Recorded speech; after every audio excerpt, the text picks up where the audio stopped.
unfolds with Mara's lifelong ache carved deep into her bones. Girl raised in the shadow of her sisters, taught early that she was the plain one, the daughter who brought embarrassment instead of pride.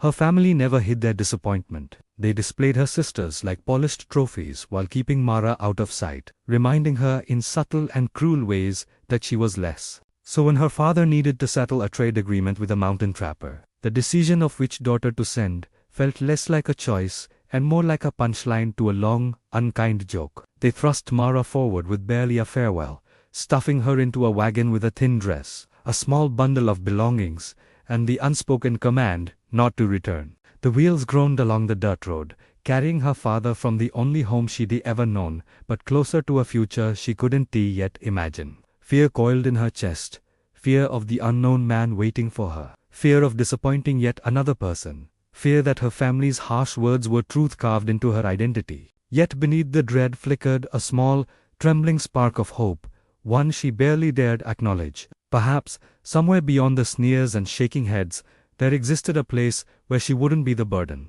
The mistake, the daughter who never measured up.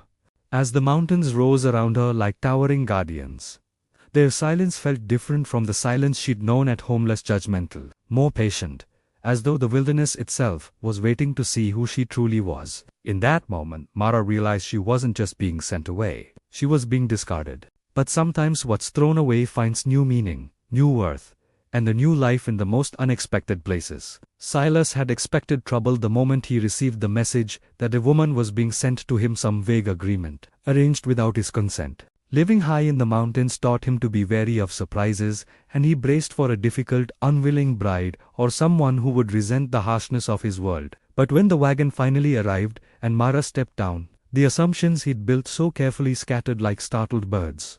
She wasn't proud or angry. She was trembling, clutching a worn bundle, as though it were armor against yet another blow. Her eyes never met his for more than a heartbeat, and in that flicker, he saw a depth of loneliness that stopped him cold. This wasn't a woman traded in good faith. This was someone abandoned. Silas, a man accustomed to solitude and silence, felt something unfamiliar stir inside him.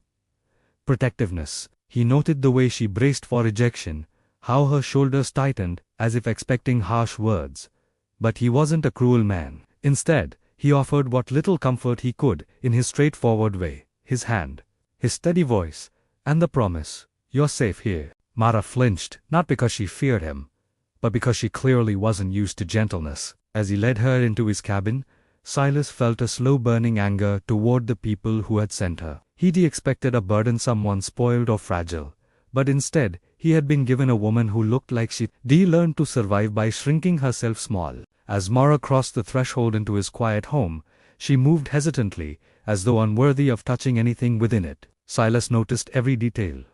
The way she stood, just inside the doorway, hands clasped tightly, the exhaustion beneath her eyes, the way hope and fear warred silently inside her. In that moment he made a decision without speaking it aloud. He would not be another harsh chapter in her life. He would give her space, patience, and whatever safety the mountain could offer. And though neither of them knew it, yet the moment she stepped into his cabin marked the beginning of something far more powerful than an unwanted arrangement. It was the start of Mara discovering her worth, and of Silas realizing he had been waiting for someone exactly like her. "You," said. In the days that followed, Mara moved through Silas's cabin like a quiet shadow, expecting at every moment to make a mistake that would anger him, yet each time she faltered, Silas responded with a patience she had never known. He showed her how to bank the fire properly so the warmth would last through the night, how to mend a torn coat, and how to recognize the prints of foxes and deer in the snow-packed trails outside. He never mocked her questions or hurried her along. Instead, he let her learn at her own pace, as though her progress mattered. Mara, who had spent her life shrinking herself to avoid ridicule, slowly unfurled in the steady calm of his presence. She began sharing small fragments of her past, never in long speeches, but in careful pieces, like someone offering cracked pottery they feared might be rejected. Silas listened, his jaw tightening at the cruelty described in her soft voice. And though he didn't speak much, the quiet rage in his eyes told her everything. He believed her, and he cared. For the first time, Mara felt seen, not as a burden or a disappointment, but as a human being with thoughts and worth. and without meaning to, she began to speak more freely, her voice losing the brittle edge it had always carried. Silas in turn found his own routines shifting. He lingered longer at the table after meals, waiting to see if she would sit with him, and he returned from his trap lines earlier than usual, drawn by the warmth she brought to the cabin. The silence between them was no longer heavy or tense, became a gentle space where both of them could simply exist without judgment. In that quiet companionship, Mara discovered strengths she never knew she had. The ability to care for their home, the steadiness to face a mountain winter, the courage to look someone in the eye without fear. And Silas found himself studying her when she wasn't looking, the delicate determination in her hands, the softness of her expressions, the quiet resilience that made him admire her more each day. In the growing warmth of their shared life, something tender began to form between them, unspoken but unmistakable. Silas decided one crisp morning that Mara needed to see more of the mountains than the narrow paths between the cabin and the woods. So he led her to a high meadow he rarely shared with anyone, a place where spring always arrived early, even when snow still clung stubbornly to the pines. As they stepped out of the shaded trail, Mara froze, her breath catching at the sight before her. A vast field, scattered with wild flowers of every color, waving gently in the breeze like a living tapestry. She had never seen anything so vibrant or unrestrained, so full of life that it felt almost unreal. Silas watched her carefully, noticing how her posture slowly shifted from tense uncertainty to awed wonder. She knelt among the blossoms, touching the petals, as though afraid they might vanish. And then, without warning, a smile broke across her face, soft, bright, and so unguarded that it stunned him more than the beauty of the meadow itself. Mara had smiled before, small fleeting curves of her lips, but this was different. It was pure, unfiltered joy, the kind that came from a place deeper than words. Silas, a man who rarely spoke without purpose, found himself whispering, "There it is," before he could stop himself. Startled, she looked up. "What?" she asked, genuinely confused. Silas hesitated, his voice suddenly thick. "Your smile. I wondered what it would look like when you weren't afraid of someone seeing it."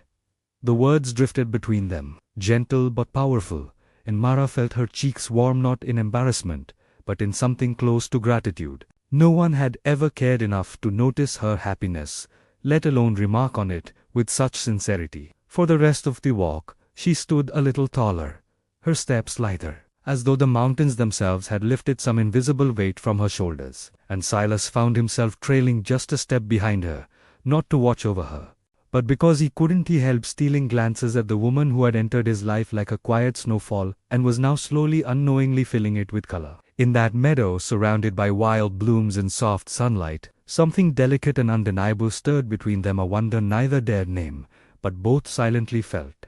Just when Mara had begun to feel the first fragile threads of belonging, the past cold and merciless came crashing back into her life in the form of a dust-covered rider who arrived at the cabin with a letter in hand and a scowl that told her everything before he even spoke. Her family wanted her back, not out of remorse, not out of love, but because her father had struck a new bargain in another marriage, arrangement, a more profitable one, and now wished to drag her home, as though she were nothing more than livestock to be traded again. Mara felt the ground tilt beneath her as old wounds split open, flooding her with the same shame and helplessness she thought she'd left behind. She could almost hear her sisters whispering, her father's cold voice, telling her she was lucky anyone wanted her at all. Silas read the letter, his hands tightening around the edges until the paper tore, his eyes dark with a fury he barely contained. "You don't belong to them," he said in a deep, steady voice that vibrated with the promise of protection. But Mara, shaped by years of rejection,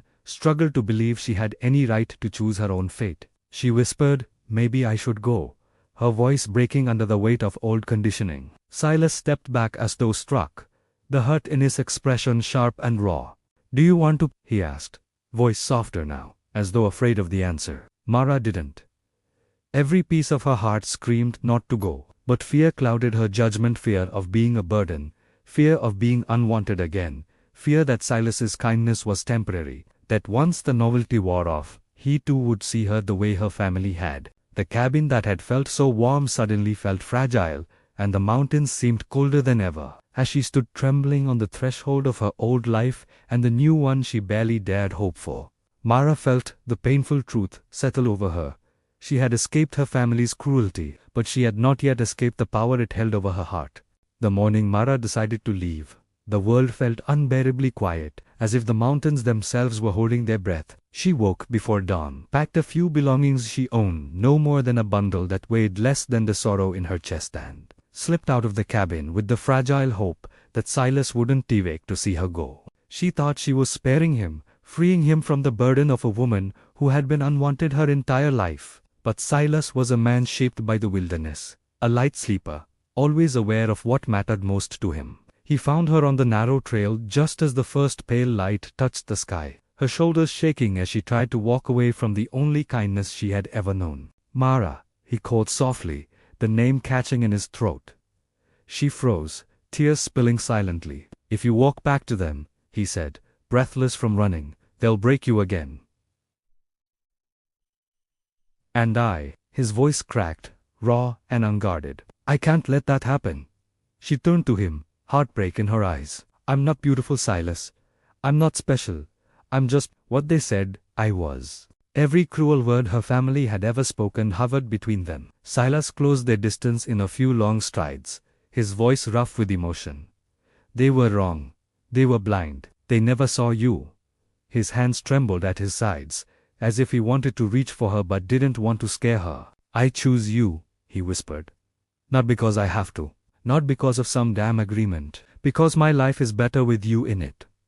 Mara's breath hitched. No one had ever chosen her for anything except mockery or convenience. His words broke something open inside her, something long buried and aching to be seen. In that tender, painful moment, she realized she didn't want to leave at all. She wanted to stay with him, with the life they had begun to build, with the man who made her feel worth loving. And for the first time, Mara let herself believe that she was wanted, not out of obligation, but out of a genuine, unwavering choice. You said.